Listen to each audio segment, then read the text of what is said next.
Good morning, everyone, and welcome to your morning briefing for November 19th, 2025. This is Robert standing in for Mike, and let's get started with the domestic and some.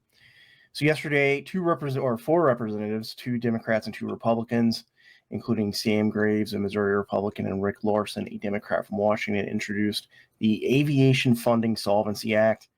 And this bill would allow the FAA to access some emergency funding for critical services during future government shutdowns.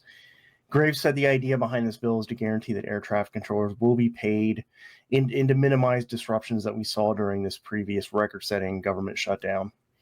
Moving over to the domestic side, a federal grand jury returned indictments for 9 members of the Elm Fork John Brown Gun Club who were accused of attacking the Prairie Land Detention Center in Alvarado, Texas on the 4th of July. I read through the U.S. Attorney for Northern Texas press release on this, and so the nine of the attackers they've been indicted for providing material support to terrorists and attempted murder of federal officers, among a slew of other charges. But I think even as important are 7 individuals who are directly charged by the U.S. Attorney's Office in Northern Texas with material support to terrorists, and these are 7 people who supported this group, according to the U.S. Attorney's Office, including people who helped Benjamin Song evade arrest. And 5 of those supporters apparently have guilty plea hearings scheduled over the next 2 weeks. And then Arabella Advisors seems to be rebranding as a group called Sunflower Services. This is from a press release that said Arabella Advisors is going to cease operations, and a new public benefit corporation called Sunflower Services is going to take over Arabella's operations. And Sunflower Services said that this group called the New Venture Fund is the lead investor in this takeover. I think this is likely a response to the Trump administration ordering the IRS and other parts of the federal agencies to investigate these nonprofits. And I think this is an attempt to further obscure some of this nonprofit network, because this group, the New Venture Fund, which is funding the main funder for Sunflower Services takeover, is one of these Democrat and progressive dark money organizations. One of these nonprofits that's structured in a way where they do not have to report the origin of donations or how those donations are granted out. And this group has ties with Hans-Jörg Wyss, who is a foreign billionaire who has a lot of influence in progressive and democratic socialist politics, especially on the funding side in the United States. And this New Venture Fund also has ties to a lot of other groups, including one called Acronym, which has been around for years and created ostensibly independent news media outlets like the Courier Newsroom and effectively fake local media outlets that or media organizations that are designed to look like local news outlets that are used for ad buys and political messaging on social media. Moving over to Pennsylvania, the Department of Energy said it is finalizing a $1 billion loan to Constellation Energy, and this is for their project to reopen one of the nuclear reactors at the 3 Mile Island nuclear plant in Pennsylvania.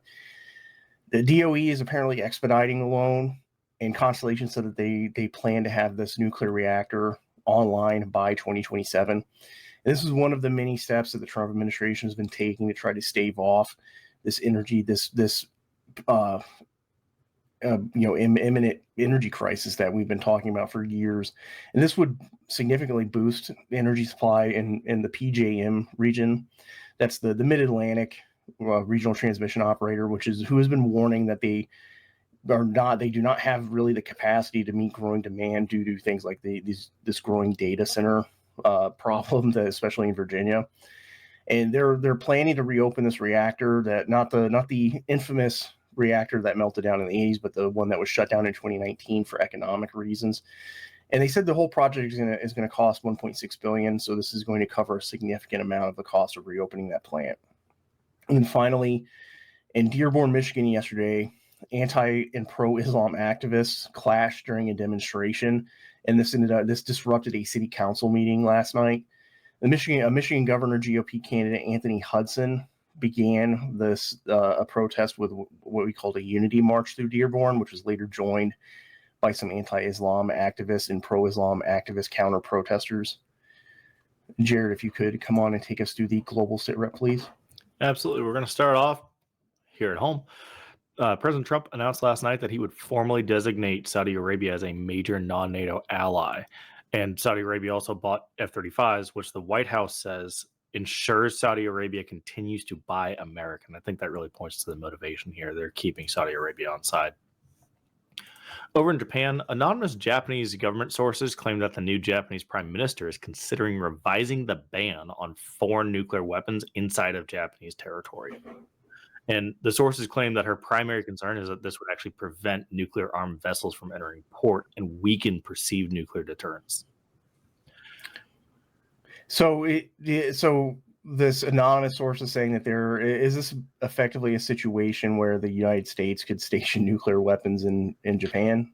It would at least open the door toward probably not stationing, but if you have a nuclear armed ship or submarine and they want to make a port call in Japan, right now they're actually forbidden from doing so. When we switched from the Kitty Hawk, an old carrier, over to a nuclear powered carrier, there was a lot of concern about whether or not that would violate this particular principle. Actually, it ended up not. We station nuclear carriers there all the time now. But yeah, this would allow them to dock there and provide a locally launched nuclear umbrella. Do you think this would be seen as escalatory by China? And is there a chance? Yeah, is there a chance that this actually inflames some of the tensions in the South China Sea and in the Pacific theater? Yes, actually, the first place I saw that this was even being considered was in Chinese media, and then went and confirmed it in Japanese media. Yeah, they're not happy that this is even being talked about for study, as opposed to like they don't want this touched in any way. So yes, it will absolutely inflame the region. All right, thank you for that, Jared. And then last night, the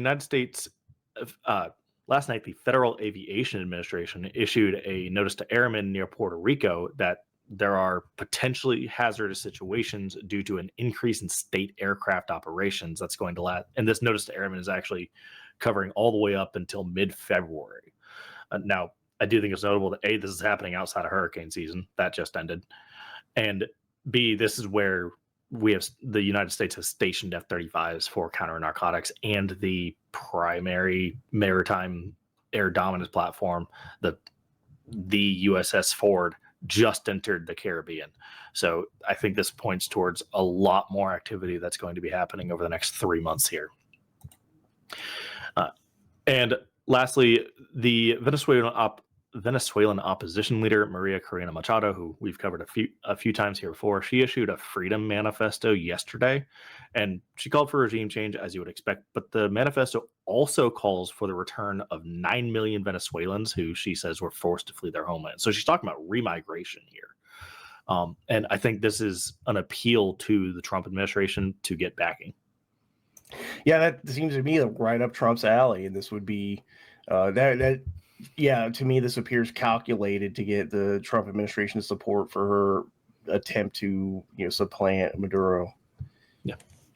All right. Thank you for that, Jared. We're going to move on to our next slide, where we're tracking 74 protests across the United States today.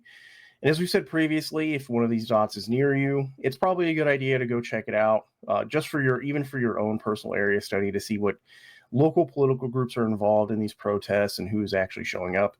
And then next, we're going to move on to the high side, where we're going to cover a video put out by a group of Democratic lawmakers yesterday, calling for federal employees and military service members to refuse, quote, unlawful orders. We're also going to talk about this federal judge who has blocked Texas' new mid-decade map, and we're going to cover the Homeland Operations Sit Rep. And if you'd like to join us on the high side, there's still time to go to forwardobserver.com/trial, where you can get a 7-day free trial. And you'll get access to the high side part of the show, where we give more in-depth analysis, and we also provide a questions and answer session. If you could take us to the high side, please, Jared.